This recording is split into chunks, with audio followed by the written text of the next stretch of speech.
She was just an intern, quiet, late, and always afraid to speak up. He was the billionaire CEO everyone feared. Today, he was going to fire her. Until one email changed everything. Don't skip this story, it will stay with you. Julian Hart ran a $1 billion company. But to his staff, he was known by another name. The Iceman. He never smiled, never forgave, never gave second chances. If someone was late to work, fired. If someone made excuses, gone. He built his empire with rules, not emotions. And today, his eyes were fixed on one person. She sat at the far corner of the office. Hunched over her desk, a shy intern named Clara Monroe. She had been late 3 times this week. No explanations, no apologies. Just quietly slipped in and got to work. Her hair was always slightly messy. Her clothes looked like they'd been worn a few too many times. But she never complained, never asked for anything. Just worked and disappeared. Julian tapped his desk, irritated. HR, he said coldly into the intercom. I want her contract on my desk. I'm done giving her chances. His assistant hesitated. Mr. Hartley. She's just an intern. Her term ends in 2 weeks. I said today, he replied. No exceptions. He closed his laptop and leaned back. To him, it was just another file, another name. But outside his office, Clara's heart was racing. She had woken up before sunrise. Her eyes burned from lack of sleep. She had stayed up all night sitting beside her mother, who was barely breathing in a hospital bed. She didn't even eat. She just brushed her hair, put on her worn office shoes, and ran. But the train was delayed again. When she reached the office, everyone had already started working. She slipped in quietly, head down, hoping no one noticed. But someone did. Julian. As he watched her pass his glass office walls, he felt nothing. To him, she was just another late employee. He didn't know that behind her tired eyes was a world falling apart. He didn't know she had spent the last of her savings on her mom's medication. He didn't know she hadn't told anyone at work her. Because she didn't want pity. All he saw was a girl who couldn't even show up on time. He shook his head and muttered. Emotion doesn't build empires, discipline does. He didn't know well. That in just a few hours, he would open any mail that would shake his cold heart to its core. Sometimes it's not the big moments, but the quiet ones that break a person. She missed the elevator, and for a second, everything almost fell apart. Paraman stood at the edge of the sidewalk, her chest heaving from running. Her fingers trembled as she tapped her ID card at the building's entrance. Please don't be late again, she whispered to herself. She was already 4 minutes behind. Her old black flats were soaked from a puddle she'd stepped in. Her shirt was wrinkled. Her bag strap was starting to tear. But none of that mattered right now.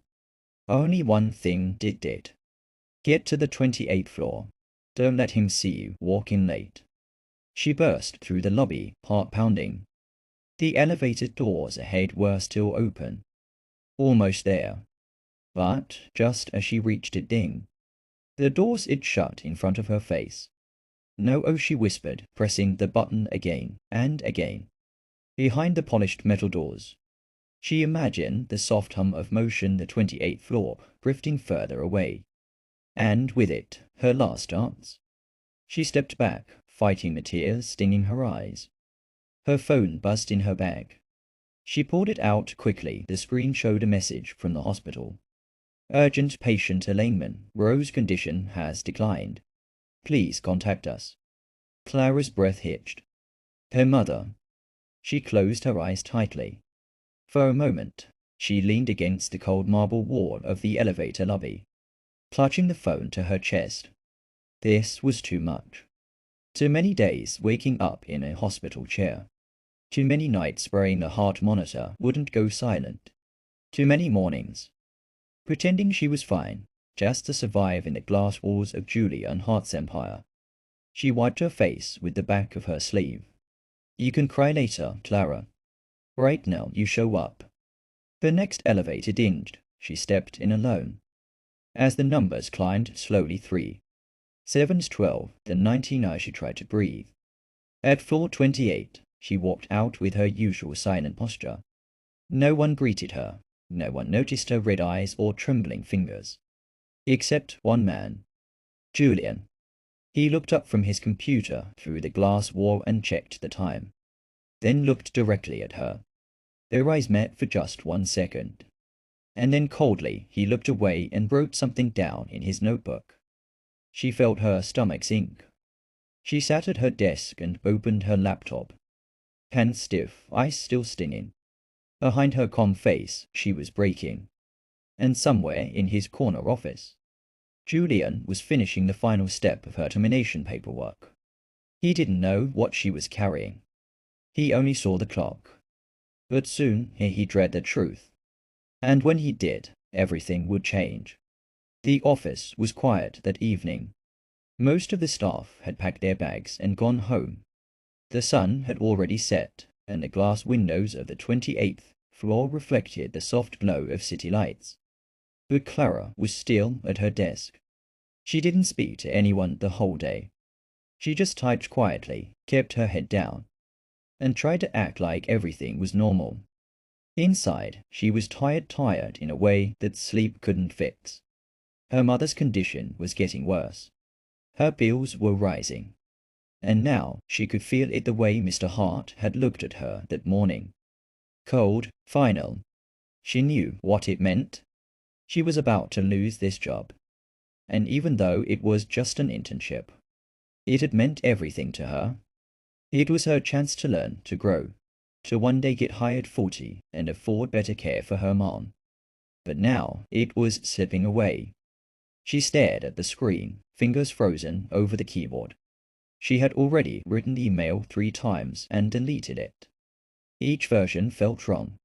Too emotional, too stiff, too long, too short. But finally, she took a deep breath and started typing again this time. Not to save her job, but to say what she'd been carrying in silence. Subject: thank you, and I'm sorry. Dear Mr. Hart, I know I've failed to meet expectations. I know I've been late more times than I should have. And I understand that in your world. That means I don't belong here. I won't fight the decision. This will be my last day. But before I go, I wanted to say something I've never had the courage to say. I didn't grow up with much. My mother raised me alone. She worked as a waitress and sometimes cleaned houses just to keep us fed. She never complained, even now. She tries to smile even as cancer takes her piece by piece. I've been caring for her, that's why I come in late. That's why I sometimes look tired. But I'm not writing this to make you feel guilty. I know life is hard for everyone in different ways. I'm writing because working in your company, even just as an intern, meant more to me than you'll ever know. I used to dream of being in rooms like this, of being seen, heard, valued. But I stayed quiet. I kept my head down. And maybe that was my mistake. There's something else I never meant to share.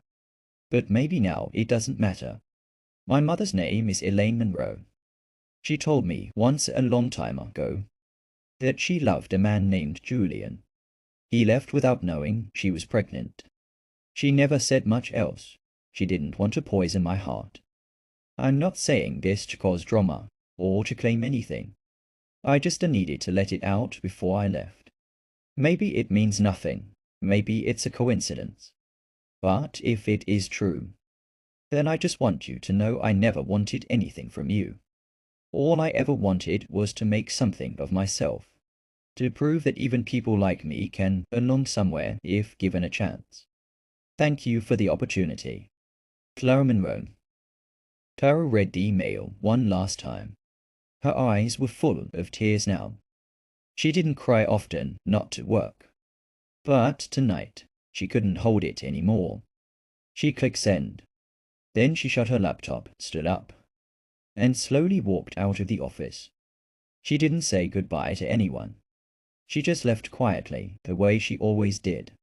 She had no idea that Julian Hart was still upstairs, and that her words were already waiting in his inbox. Words that would stop him in his tracks. Words that would bring back memories he thought were buried forever. And for the first time in years, they would make him feel something he hadn't felt in a long time. Regret. Julian Hart sat alone in his office. The floor was empty now. The city outside blinked with lights. But inside his glass-walled office, it was quiet, almost too quiet. He stayed behind to finish some reports, or at least that's what he told himself. In truth, his mind had been elsewhere all day. Clara Monroe. She had walked in late again this morning, but something about her silence, the tiredness in her eyes, the way she barely met his gaze, it had stayed with him. She wasn't lazy, she wasn't careless, but she was clearly struggling. Still, rules were rules. He had worked hard to build this empire. Julian opened his laptop and noticed a new email in his inbox. It was from her. Subject: thank you, and I'm sorry. He raised an eyebrow. For a moment, he considered skipping it. He had read countless resignation emails in his life. Most of them were dry, formal, forgettable. But something told him to open this one. So he did.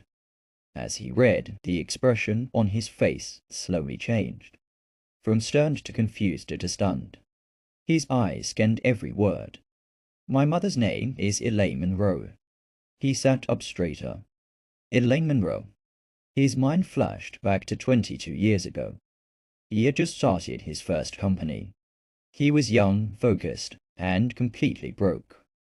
Back then, there had been a girl sweet, kind, and always full of laughter. Elaine. They had been inseparable for a while.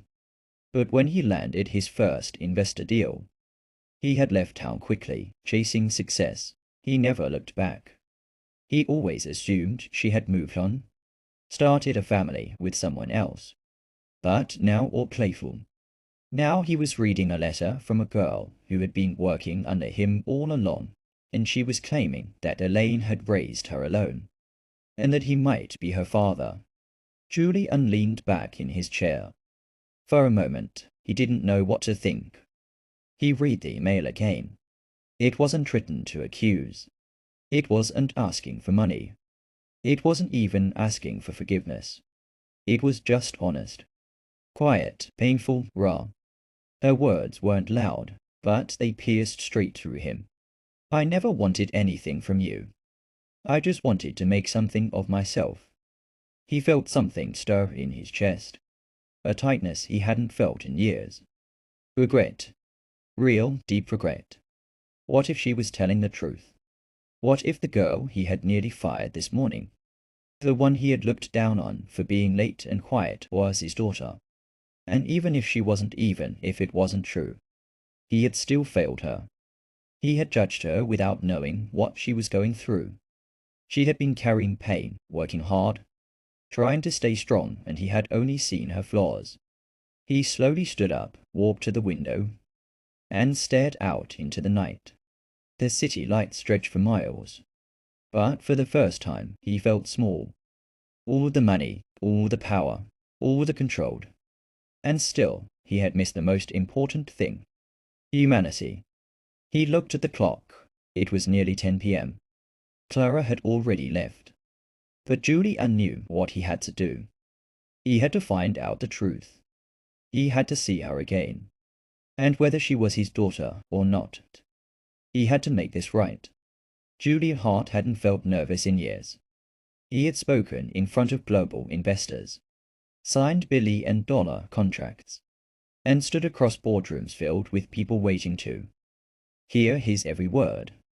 But now he stood in front of a hospital entrance, unsure of what to say, or even why exactly he had come. All he had was an email, a name from his past, and a feeling in his chest he couldn't shake. He stepped through the sliding glass doors. The scent of antiseptic filled the air. The hallway was quiet, except for the soft beeping of machines and murmured voices behind curtains. He approached the front desk. "Excuse me," he said, adjusting his coat. I'm looking for a patient, Elaine Monroe. The nurse checked her chart and gave him the room number without much hesitation. Room 214, down the hall, turn left. He walked slowly. His footsteps echoed faintly against the clean white floors. Everything felt to still like time was holding its breath. When he reached room 214, he paused just outside the doorway. The curtain wasn't fully closed, so he could see a glimpse inside, and what he saw made him freeze. Clara was sitting by the bed, her back slightly hunched, holding her mother's hand. Her long brown hair was tied in a loose bun. Her shoulders looked smaller than he remembered. Not physically, but emotionally weighed down. She wasn't crying. She just stared quietly at her mother's face, whispering something soft that Julie couldn't hear. The woman in the bed Elaine looked pale. Her eyes closed, her breathing shallow. A machine beside her gave a gentle beep every few seconds. Julie took a step closer, but he didn't enter the room. He didn't want to interrupt, didn't know how. Clara gently placed a warm towel on her mother's forehead, then picked up a small notebook from her bag. She flipped it open and began to read aloud, her voice low and steady. And even when things are hard, I'll find a way. I'm going to make you proud, Mom. Just hang on, okay? Julie swallowed hard. She wasn't reading for her mother. She was holding herself together with every soft word, every touch, every breath. She was doing it alone. He leaned against the wall and looked down at the floor, blinking fast. This was the girl he thought didn't care about her job. This was the intern he nearly erased with a signature. And now he saw her clearly. Not as a name on a company ad, not as an inconvenience in his schedule, but as a daughter. Maybe, possibly. And whether the DNA said yes or no, it didn't matter in this moment. What mattered was that she had spent the last few weeks trying to survive her. While he looked the other way, he pulled out his phone and opened her email again. Reading it here just a few feet from the hospital bed made every word feel heavier. He wanted to go in, say something, do something. But he didn't. Instead, he took one last look at her Clara, still whispering to her mother, and walked away. Not because he didn't care her, but because he didn't want to show up empty-handed. Not as a man full of guilt, but as someone ready to make things right. Julian Hart walked out of that hospital with a quiet promise in his heart. He wasn't going to ignore this, not anymore. The next morning, Clara walked into the office like she always did quietly, unnoticed. Her eyes were tired, her face was calm, but pale. She had barely slept. Her mother had a bad night again. The doctor had told her it could be any day now. Still, Clara showed up. Not because she had already sent her goodbye, but because it felt better than sitting in silence. She didn't know Julie and had read her email. She didn't expect a reply. In her mind, the door was already closed. She was just off finishing what she started. But something was different. People in the office noticed it, first the way Julian Hart was watching her. Not in anger, not in cold silence, but in quiet attention. At 10 a.m., he stepped out of his glass office and walked to her desk. The room felt silent. Clara looked up slowly, startled to see him standing there. "Miss Monroe," he said gently, "would you join me for coffee in the lounge?" She blinked. Now?" "Yes," he said. "I'd like to talk." Clara hesitated, but stood up. As they walked side by side through the hall, some employees stared, others whispered. Why was the CEO Julian Hart asking the intern he nearly fired coffee? Inside the executive lounge, everything was quiet. Soft piano music played in the background. The air smelled like roasted beans and vanilla. Julie poured her a cup and handed it to her himself, something no one had ever seen him do. Clara sat on the edge of the velvet chair, unsure what to say. But before she could speak, he did. "I read your email," he said calmly, "every word of it." Clara's face turned pale. She looked down. "I'm sorry," she whispered. I didn't mean to. You don't need to apologize. He interrupted gently. You were honest, brave, even. There was a pause. He looked at her for a moment. Really looked. Not as a mistake, not as a late intern, but as a young woman trying to survive something much heavier than work. You've been going through all of this alone, he asked. Clara nodded. I didn't want pity. I just needed a chance. Julie leaned forward. You deserved more than that. She looked up at him, confused. He continued. I judged you unfairly. I'm not proud of that. Another pause. He seemed to choose his words carefully. I also knew someone named Delane Monroe, he added, a long time ago. Clara's hands tight and around the coffee cup. I'm not asking for anything, she said quickly. I didn't mean for it to come out like that. I know, he said quietly, but I am asking for something. She looked at him, and sure. I'd like to be there, he said. For your mother and for you. Clara's eyes filled with tears. No one had ever said that to her before. Not in years. He didn't promise the world. He didn't say the word father. Not yet. But in his eyes she saw something different for the first time. Kindness? That day he told her to take time off and offered to cover her mother's hospital bills, no strings attached. Clara hesitated. But she finally nodded, whispering, thank you. Julie watched her walk out of the lounge. Not with fear in her steps, but peace. For the first time in a long time, she wasn't alone. And for the first time in his life, Julian Hart was seeing someone. Not as an employee or a problem, but as a person he might never forgive himself for overlooking. Clara sat at her mother's bedside, her fingers lightly stroking the back of her mother's hand. The hospital room was quiet. The machine still beeped, but softer now, slower. Her mother's breathing was shallow, and her skin had lost most of its color. It had been 3 days since Julian Hart had offered his support covering the medical bills, sending warm meals to the hospital, and even visiting briefly without saying much. He didn't talk about the past. He didn't bring up email again. He was just there. But for Clara, it was too much. Too sudden. Too kind. She had spent her entire life learning how to stand on her own. Now someone powerful, someone possibly her father, was trying to step in after all these years, and she didn't know how to let him. She watched her mother sleep and whispered softly, Mom, I don't know what to do. He's trying. But why now? After all this time? There was no answer, just silence. And Clara made her decision. The next morning, she walked into the office early. She printed a short letter, folded it carefully, and left it at the front desk addressed to Julian. Then she walked right back out. Julian arrived 2 hours later. As soon as he stepped into the building, his assistant handed him the envelope. He opened it immediately. Dear Mr. Hart, I don't know what all this means, not yet. I don't know what you want from me, or if I'm even ready to find out. But I do know this. I'm overwhelmed. I've spent my whole life surviving. And now everything feels like it's moving too fast. I can't think straight. I can't breathe properly. My mom might be gone any day now. And part of me still doesn't believe you read that email at all. I need space.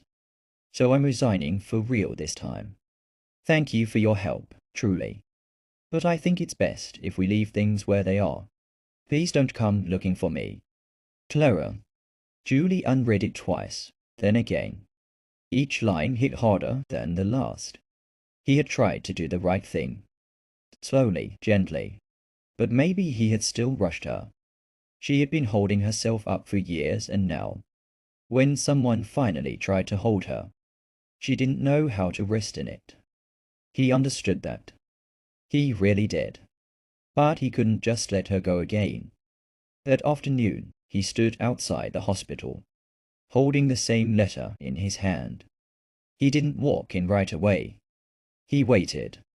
Clara came out a few minutes later, holding a small plastic bag with a change of clothes and a cup of tea. She froze when she saw him. "You read it," she said quietly. "I did," Julian replied, "and I respected it until now." She sighed, tired. "Why are you here?" Julian looked her in the eyes. "Because you asked me not to come. But sometimes doing the right thing means doing what someone doesn't ask." Clara stared at him, confused and torn. "I don't want to be saved," she said, "not like this." "I'm not here to save you," Julian answered softly. "I'm here because I missed 22 years of your life. And I don't want to miss another sec, and even if it means just sitting outside this hospital until you're ready." Clara's eyes began to fill with tears. She looked away. "I don't know if I can believe in any of this." "Then let me earn it," he said. "No pressure, no expectations. Just to let me show you I'm not going anywhere this time." For a long moment, neither of them said a word. And then Clara slowly nodded. One tear slid down her cheek. She didn't let him hug her. She didn't say thank you. She just whispered, "Okay, you can wait." And with that, something inside both of them quietly began to change. Not healed, not whole, but willing. Julian returned to the hospital every day after that. He didn't try to rush Clara or force any big conversations. He just showed up. Sometimes with fresh soup, sometimes with warm clothes, sometimes with nothing at all, just a quiet presence in the waiting room. Clara never asked him to leave, but she also never called him Dad. Not yet. One evening, a soft rain fell outside the hospital windows. The sky was grey, and the world felt quiet. Inside the small visitors' lounge, Julie and Clarice sat together on a couch, sipping tea from paper cups. Clara had just finished checking on her mom. Her eyes were red, but dry. Julian hadn't spoken much that day. He was waiting, but now the silence felt full, like something needed to be said. He cleared his throat. "There's something I need to tell you," he began softly. Clara turned to him, worried but listening. "I didn't leave your mother because I didn't care," he said. "When I left town, I didn't even know she was pregnant." Clara looked down at her tea. "I was young. I thought I was doing the right thing by chasing my dreams. I thought love could wait, but I never came back to check ya, and I didn't ask the right questions." He took a deep breath. "That was my mistake, and I've lived with it for a long time." Clara stayed quiet. Her lips trembled slightly, but she didn't interrupt. Julian continued, "When I read your email, when I saw your name next to hers on, it felt like someone had punched me in the chest. I couldn't believe it. I didn't want to believe it. But the more I watched you, the more I saw her." Clara's eyes welled up. Julian leaned forward, his voice shaking. "I don't want to force anything, Clara. I'm not asking for forgiveness. I want to be part of your life, if you'll let me." Finally, Clara spoke. Her voice was quiet, honest, heavy. "She used to talk about you sometimes." She said, "Not often, but when she did that, she always said one thing he didn't know. If he did, maybe he would have stayed." Julian blinked fast, holding back emotion. "But I didn't believe her," Clara added, her voice cracking, "because it was easier to be angry." "I understand," he said gently. Clara looked at him, her eyes filled with pain. "I spent years hating you," she whispered. "I imagined what you looked like. I told myself you didn't care. And now you're here and I don't know what to do with that." Julian nodded. "It's okay," he said. "You don't have to know yet." There was a long pause. Then Clara said something that made him catch his breath.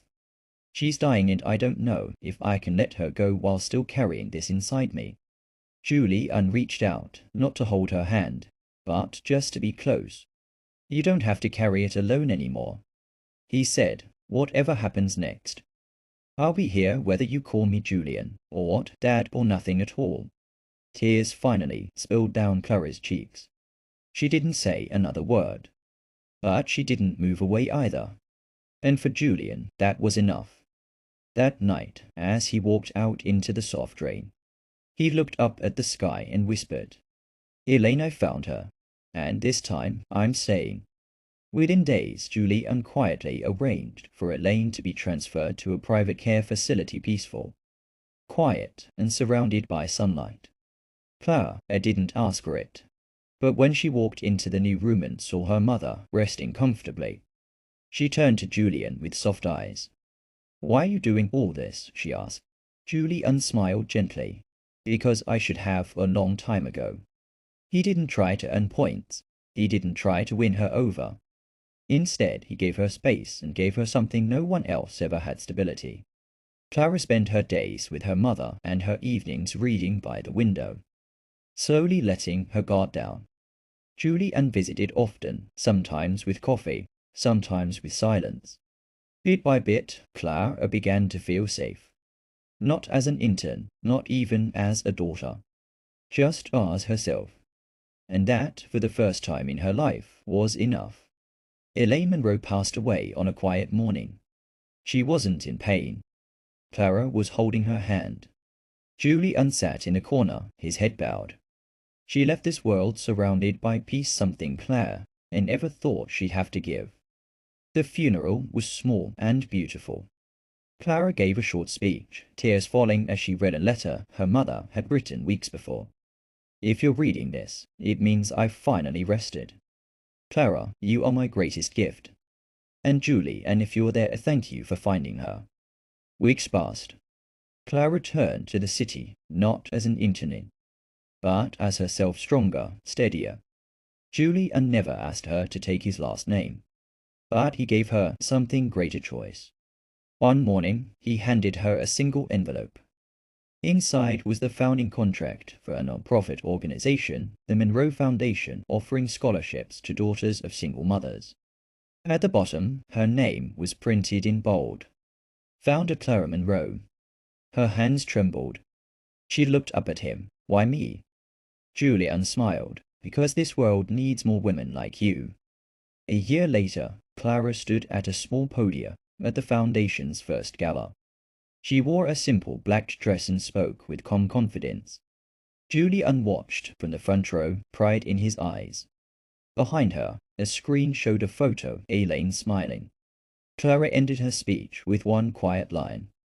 "This foundation exists because someone read an email and chose not to ignore it." The crowd applauded. Julian rose to his feet, tears in his eyes. Clara stepped off the stage, walked straight to him, and for the first time ever, she hugged him and whispered one word into his chest. "Dad." Sometimes it only takes one honest message to heal a lifetime of silence. If this story touched your heart, don't forget to like, share, and subscribe for more emotional journeys like this. Turn on notifications because the next story might be the one you've been waiting for. This is Hearts and Billions, where love always finds a way. Thanks for watching. See you in our next video.